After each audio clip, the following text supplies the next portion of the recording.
அனைவருக்கும் இனிய வணக்கம். இன்றைய சிறுகதை கதையின் தலைப்பு திருமணம். கதையாசிரியர் கோதண்டபாணி நிரஞ்சலா தேவி.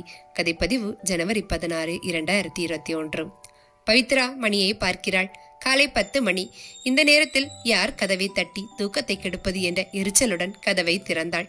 பக்கத்து விட்டு மாமி திலகம் மஞ்சள் பூசி குளித்து பெரிய குங்குமம் பொட்டு வைத்து தலை நிறைய மல்லிகை பூ வைத்து பட்டு சேலையில் பழி சென்று நின்றாள்.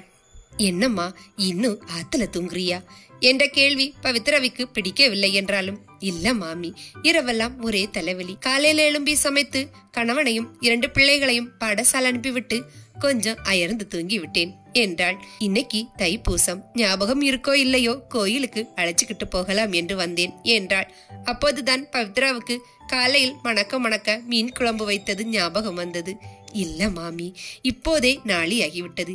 இனி நான் தலைக்கு தண்ணி ஊத்தி எத்தனை மணிக்கு வருவது, நீங்களே போயிட்டு வந்துடுங்கள் என்று திலகத்தை சமாளித்து அனுப்பி வைத்தவள் கதவை மூடிவிட்டு மறுபடியும் போய் கட்டிலில் சாய்ந்தாள் பவித்ரா.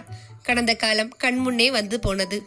அப்பா, அம்மா, அண்ணா, தம்பி என்ற சிறிய குடும்பம் பவித்ராவுடையது. ஒரே பெண் என்பதால் அப்பா கொஞ்சம் செல்லம், அம்மா கண்டிப்பு பேர்வழி. அதிகாலையில் எழும்பி கோலம் போடு என்று ஆரம்பிக்கும் அம்மா படுக்கும் போது பல் தேய்ச்சியா என்ற கேள்வியுடன் முடிப்பாள். ஒவ்வொரு நாளும் மஞ்சள் தேய்ச்சி குளி, தாவணி போடு, பொட்டுவை, பூவை, செவ்வாவள்ளி கோயில் போ, இப்படி பல கட்டுப்பாடுடன் வளர்ந்தவள் தான் பவித்ரா. அதைவிட கொடுமை, அவர்கள் வீட்டில் அசைவம் சமைப்பதே குறைவு. அண்ணனும் தம்பியும் வெளியில் சாப்பிட்டும் பழக்கம் உடையவர்கள். அம்மாவுக்கு தெரியாமல் அப்பாவின் அனுமதியுடன் பாய்க்கடையில் வாய்க்கு ருசியாக சாப்பிடுவார்கள். பவித்ராவுக்கு அந்த சந்தர்ப்பம் கூட இல்லை. சுமாராக சமைக்கும் அம்மாவின் சாப்பாடை எந்த குறையும் சொல்லாமல் மூவரும் சாப்பிடுவார்கள். சாம்பாரில் உப்பு புளி குறைவு என்றாலும் நால்வரும் அமைதியாக இருப்பார்கள். அண்ணனுக்கு வயது ஆகிறது, திருமணம் செய்வோம் என்ற பேச்சை எடுத்த போது, இல்லை, பவி திருமணம் முடிந்த பின்பே நான் முடிப்பேன் என்று அவன் உறுதியாக கூறிவிடவே பவித்ராவின் படிப்பை பாதியில் நிறுத்தி ஐடி கம்பெனியில் வேலை செய்த அரவிந்தனை பேசி திருமணத்திற்கு நாளும் குறித்து விட்டார்கள். அவளுக்கு அதில் பெரிய ஈடுபாடில்லை என்றாலும் மறுப்பு கூறாமல் அமைதியாக இருந்தாள். அரவிந்தன் குடும்பம் முற்றிலும் வேறுபட்டதாக இருந்தது. அரவிந்தன், அவன் பெற்றோர்கள், அவன் தம்பி என்று சிறிய குடும்பம் அவனுடையது. அனைவரும் வேலைக்கு போகிறவர்கள் என்பதால் வீட்டில் சமைப்பதே குறைவு. இதுவே ஆச்சரியமாக இருந்தது பவித்ராவுக்கு. அவளின் அம்மா வெளியில் சாப்பிடுவதே வெறுப்பவள், உடலுக்கு கேடு என்பாள். இங்கு அனைவரும் வெளியில் சாப்பிடுவதே விரும்புகிறார்கள். பவி சமைக்க முற்பட்டாலும் அரவிந்தன் அதை விரும்பவில்லை. உனக்கு ஏன் வேண்டாத வேலை என்றான்.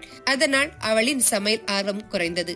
திருமணம் முடிந்த சில நாட்களில் அரவிந்தனுக்கு வேலை இடமாற்றம் அவனுக்கு ஏற்கனவே தெரிந்திருந்ததால் அவன் அதற்கான ஏற்பாடையெல்லாம் முன்னதாகவே செய்திருந்தான். ஒரு நல்ல நாள் பார்த்து பால் காய்ச்சி புது வீட்டில் குடியேறினார்கள் இருவரும். ஆரம்பத்தில் பவித்ராவுக்கு எதுவும் பெரிதாக தெரியவில்லை. வெள்ளி செவ்வாய் என்றால் அரவிந்தனை கோயிலுக்கு கூப்பிடுவாள். அவன் வருவதற்கு மறுப்பான். இவள் மட்டும் போய் வருவாள். பிறகு அவனின் குதர்க்கமான பேச்சு அவளை காயப்படுத்தும். ஏன் உன் சாமி மற்ற நாட்களில் பயணம் போயிடுமா என்பாள். இப்படி ஆரம்பித்து அரவிந்தனால் பல மாற்றங்கள் அவள் வாழ்வில். குங்குமம் வைத்தால் ஏன் ஸ்டிக்கர் போட்டு வை, இந்த காலத்துல போய் குங்குமம் வைக்கிற சேலை உடுத்தினால் சுடிதர போடு, இந்த காலத்துல போய் குங்குமம் வைக்கிற சேலை உடுத்தினா சுடிதர போடு என்பான். காலேஜ் போனா தானே ஏன் பட்டிக்காட்டா இருக்க என்பான். அவன் அவனுடைய உழைப்பை மட்டும் நம்பினால் கலாச்சாரம் பண்பாடு இதுவெல்லாம் பொய் என்பான். வேறு எதிலும் ஈடுபாடு கிடையாது. வீட்டில் எந்த உதவியும் செய்ய மாட்டான். வீடு எப்படி இருந்தாலும் ஏன் இப்படி இருக்கு என்று கேட்க மாட்டான். அசைவம் இல்லாமல் சாப்பிட முடியாது. கட்டாயமாக எந்த நாளும் ஏதாவது வேண்டும். இதுவெல்லாம் பவித்ராவுக்கு வசதியாகவே இருந்தது. நினைத்தால் வேலை செய்வாள். அடிக்கடி வெளியில் சாப்பிடும் பழக்கத்தை அவளும் ஏற்படுத்தி கொண்டாள். பகலில் படுத்து தூங்குவாள். 2 பிள்ளைகளுக்கு தாயாகிய பின்பும் அவளின் சோம்பேறித்தனம் அவளை விட்டு போகவில்லை. வீட்டில் அவ்வளோ சுறுசுறுப்பாக இருந்தவள் தற்போது எதிலும் ஒரு ஈடுபாடு இல்லை. நினைத்தால் சமைப்பாள், கோயிலுக்கு போவாள். அவளுக்கே அவளை நினைத்தால் வெறுப்பாக இருக்கும் சில சமயங்களில். 2 பிள்ளைகளும் அப்பாவிற்கு தப்பாமல் பிறந்திருந்தார்கள். கோயிலுக்கு போவோம் என்று இவள் சொன்னால் உடனே மறுப்பார்கள். வேண்டாம், அங்கு நெரிசலாக இருக்கும், படம் பார்க்க போவோம் என்றவுடனே அரவிந்தன் ஒத்துக்கொள்வான். பவித்ரா ஏதும் சொன்னால், இது உன் உலகம் இல்லை, இன்னும் கோயில் பூஜை என்று அவள் வாயை அடைத்து விடுவான். எப்போது இவள் ஒன்று சொன்னால் அவன் வேறொன்று சொல்வான். எதிரும் புதிருமான இரு துருவங்கள் என்றால் அரவிந்தன் பவித்ரா ஜோடியை தான் கூற வேண்டும். இத்தனைக்கும் ஜாதக பொருத்தம் எல்லாம் பார்த்து சேர்த்த தம்பதிகள். இதில் யாரை குறை சொல்வது? பெருமூச்சுடன் கட்டிலை விட்டு எழுந்து கொண்டாள் பவித்ரா.